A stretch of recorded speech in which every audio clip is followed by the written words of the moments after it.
Princess Rhaenys Targaryen. Thank you, Sir Laurent. Episode 9 and 10 I've always considered sister episodes, in that episode 9 is primarily Alicent's story and episode 10 is primarily Rhaenyra's story. Viserys is dead. Rhaenys brings the news and breaks it to Rhaenyra, who not only has to deal with the news that her father is dead, but to hear that Alicent has, in the same breath, usurped her throne from her.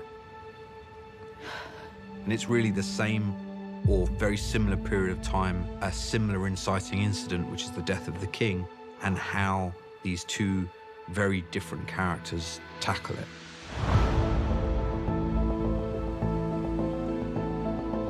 Just at the precipice of this moment where she might finally take her place in the thing that she has been trained to do all her life, it's taken from her seemingly without reason by her childhood friend, and I think that sends her into a chaotic spiral. And moreover, she's pregnant. The birth in 10 is a very different animal to the birth in 6. Rhaenyra has waited a lifetime for a letter, essentially, a letter that says, your father has passed, and so now it's you. And, I mean, that's like a dominating prospect and expectation, and it finally comes, and she's in labor, and she's essentially, you know, house-ridden. And I think there's a deep sense of injustice. The thing that she had always fought so hard against about being the kind of the mother, the feted mother, is exactly where she finds herself at the point where the most important conversations of her life are happening. This is really the theme that Miguel wanted, was war, the battlefield. And so she's at war with herself, with her own body. Whatever claim remains to me, you are now its heir. Naught is to be done but by my command. There's a lot of emotional complexity in terms of, you know, this war that's starting without her and it's tearing her apart, literally tearing her apart.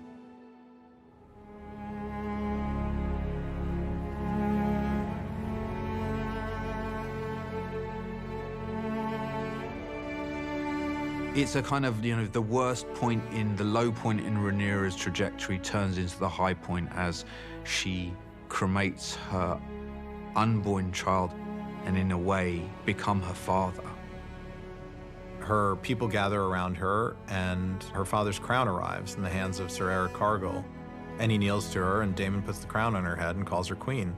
At Rhaenyra's kind of lowest point of faith and belief, believing that no one is going to follow her because she's a queen and she's a woman, they kneel to her and call her queen. Queen Rhaenyra Targaryen, first of her name. Daemon announces her for the first time, and she meets her black councilman. I had a really nice chat, actually, with Greg Gaetanis, who's the director on 10, about the sort of surreality of that first encounter, of stepping into, you know, the shoes of a leader, of this ruling queen. To what extent is one able to wear that crown and believe in one's new role and take charge of a group of men who are now looking to you for leadership? What is our standing? We have 30 knights, 100 crossbow men, and 300 men-at-arms. Really, once war is coming, you see Daemon preparing for war, and this is really where the domestic split in 10 is that, you know, Daemon wants war and Rhaenyra wants to hold the realm together at whatever cost. That was what she was charged with. That power struggle is alive and well, all inside of a marriage. This episode is largely about, you know, Matt and Emma and their performances and bringing Daemon and Rhaenyra to life.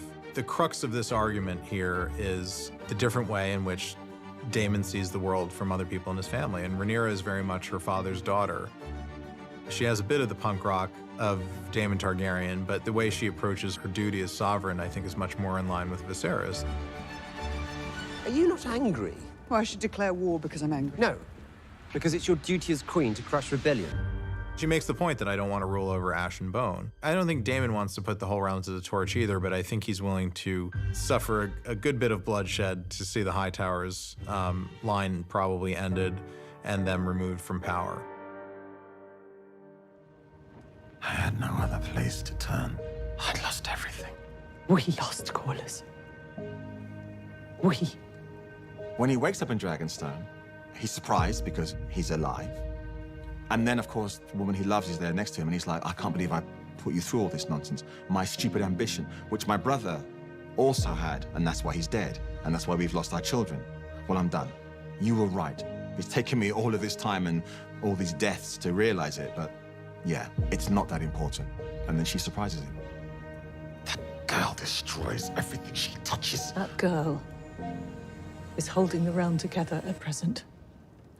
Every man standing round the painted table urges her to plunge the realm into war.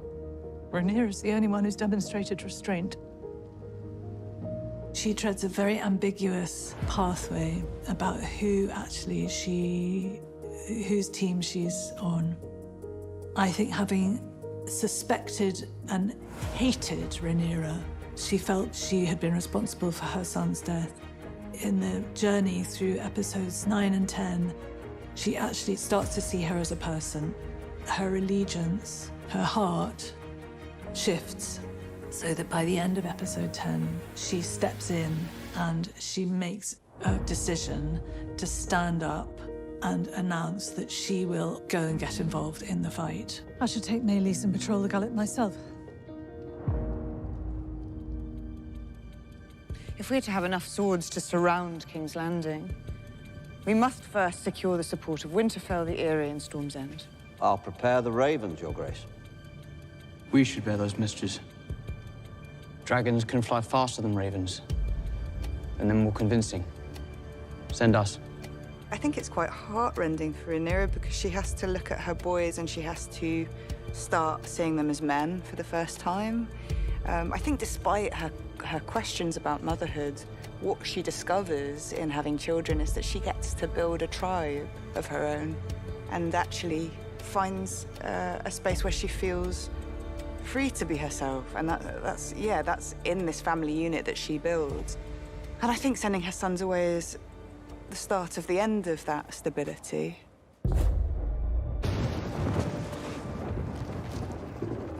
When Luke shows up, he's surprised to find Vhagar parked there in the courtyard, but he's been sent in peace, and he's trusting in the respect of guest rights and all that, all the things that we learned go to hell in the world of Game of Thrones.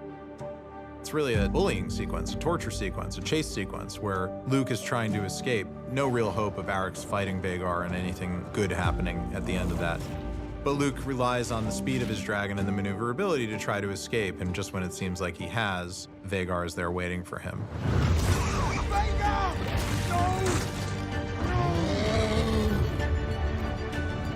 I think what you're seeing in that moment there is the last vestiges of the little boy that's left in Aemond, and maybe he was trying to scare Luke, but I don't think ultimately he intended to kill him. But now he's done it, and he has to decide whether or not he's going to own it in his travel back to King's Landing. Because obviously, if the usurping of the throne and them crowning Aegon in the Dragon Pit wasn't the start of the war, certainly killing one of the Queen's sons is.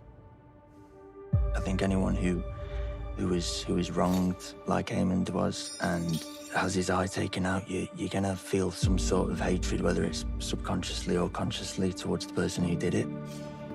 But what Aemond ends up doing in the skies above Storm's End ultimately starts the domino effect of the Dance of the Dragons. What I think is really affecting about it, within a series that, there's a lot of loss, there's a lot of death, there is lots of pain of different sorts, and yet somehow I think this moves the goalposts for suffering. Once you've lost both your parents and you've lost a lover, maybe you think you know grief. And then I think what's so awful is that losing Luke tells her she knows nothing about grief and completely changes her outlook on the world going forward.